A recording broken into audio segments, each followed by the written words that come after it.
Assalamualaikum warahmatullahi wabarakatuh. Yang terhormat Ibu Reni Rohayati SSMPD selaku dosen mata kuliah Psikologi Sastra. Kami dari kelompok 12 yang beranggotakan Regina Putri Novianti, Nur Septianingsi, dan saya sendiri Nurul Kasanah akan mempresentasikan hasil analisis cerita rakyat yang berjudul Timun Mas yang telah kami kerjakan. Baik, tanpa berlama-lama, berikut kami paparkan presentasi kami. Baik, saya Nur Septianingsi akan memasuki pembahasan. Sastra. Sastra adalah kegiatan kreatif yang menjadi alat mengekspresikan dan menyampaikan pesan ataupun perasaan manusia. Manusia berinteraksi dan bersosialisasi. Banyak sekali cerita dan inspirasi yang harus diutarakan karena sifat mendasar manusia sendiri sebagai makhluk sosial. Sehingga muncullah karya sastra, baik cerpen, puisi, dan lain-lain, yang dijadikan alat mengekspresikan dan mengutarakan pesan tersebut. Baik, selanjutnya ID. ID adalah sistem kepribadian yang asli, dibawa sejak lahir. Dari ID ini, kemudian akan muncul ego dan superego. Saat dilahirkan, ID berisi semua aspek psikologik yang diturunkan seperti insting, impuls, dan drives. Ego berkembang dari ID agar orang mampu menangani realita, sehingga ego beroperasi mengikuti prinsip reality principle, usaha memperoleh kepuasan yang dituntut ID dengan mencegah terjadinya tegangan baru atau menunda kenikmatan sampai ditemukan objek yang nyata-nyata dapat memuaskan kebutuhan. Dan selanjutnya, superego. Superego adalah kekuatan moral dan etik dari kepribadian yang beroperasi memakai prinsip idealistik principle sebagai lawan dari prinsip kepuasan ID dan prinsip realistik dari ego. Superego berkembang dari ego, dan seperti ego, dia tidak mempunyai energi sendiri. Baik, selanjutnya ada sastra, prosa, dongeng, psikologi sastra, analisis. Kembali lagi ke psikologi sastra, ada ID, ego, dan superego. Selanjutnya ada metode dalam penelitian cerita Timun Mas. Penelitian menggunakan metode pendekatan penelitian kualitatif dengan menggunakan metode deskriptif. Selanjutnya ada pengumpulan data. Teknik yang digunakan pada penelitian ini adalah teknik studi pustaka, teknik baca, dan teknik catat adalah objek. Selanjutnya ada teknik analisis data. Data di dalam penelitian yang menganalisis cerita rakyat Timun Mas.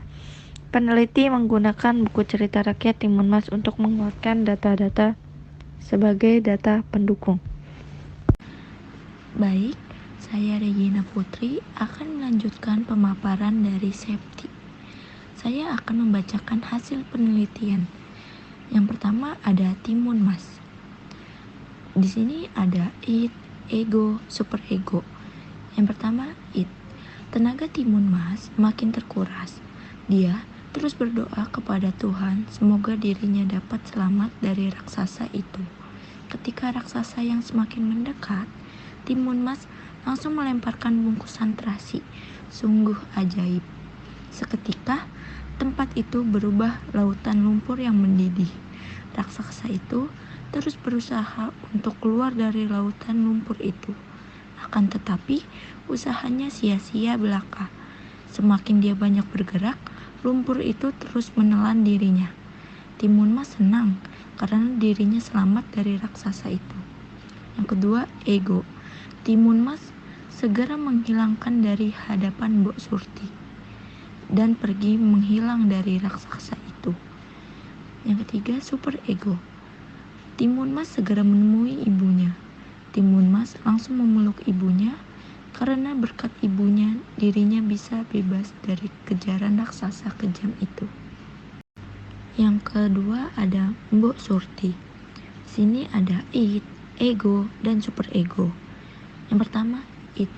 Mbok Surti hanya dapat menunggu keajaiban untuk bisa memiliki anak.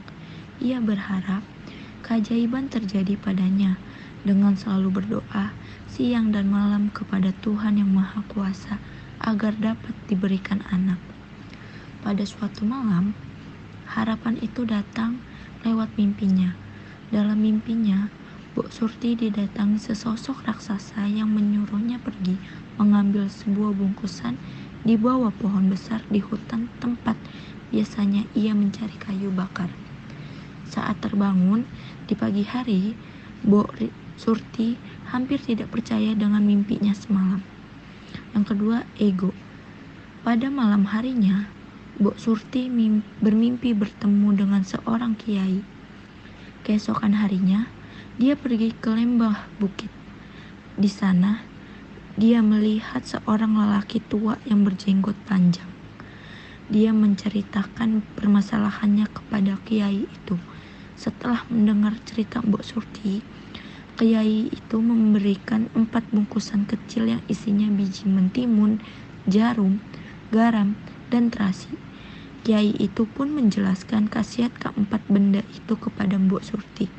Sebelum meninggalkan tempat kiai itu, Mbok Surti mengucapkan terima kasih kepada kiai itu. Yang ketiga ada super ego. Sampai di gubuknya, Mbok Surti langsung memberikan keempat benda itu kepada Timun Emas. Dia pun menjelaskan khasiat keempat benda itu kepada Timun Emas. Tidak lama kemudian, mereka berdua mendengar suara tawa menggelegar. Cerita dongeng anak Timun Emas adalah cerita rakyat Jawa, menceritakan perempuan cantik yang baik hati, cerdas, dan pemberani melawan raksasa. Dalam cerita rakyat Timun Emas, karya M. Rantisi, Timun Emas memiliki tokoh yang pemberani, sehingga ia bisa mengalahkan raksasa tersebut. Hal ini menunjukkan tokoh Timun Emas dalam cerita tersebut memiliki tokoh yang mencerminkan anak-anak agar tidak gampang menyerah dalam hidup kita. Harus berani dalam menghadapi kejahatan dan permasalahan di sekitar. Sekian pemaparan dari saya balikan lagi ke moderator. Terima kasih. Baik, simpulan pada analisis kami adalah psikologi sastra juga sebagai salah satu bentuk apresiasi terhadap karya sastra. Mengkaji psikologi sastra juga bisa menggunakan cerita rakyat. Cerita rakyat Timun Mas bisa dijadikan sebagai alternatif bahan ajar, karena sesuai dengan kebutuhan yang berkaitan dengan materi diharapkan dapat menanamkan sifat apresiasi karya sastra, supaya dapat membedakan nilai baik dan buruk yang tercermin dalam cerita rakyat Timun Mas. Cerita rakyat Timun Mas juga mengajarkan bagaimana kita harus berani dalam menghadapi masalah apapun. Baik, sekian pemaparan presentasi analisis kelompok kami. Kurang lebihnya mohon maaf. Wassalamualaikum warahmatullahi wabarakatuh.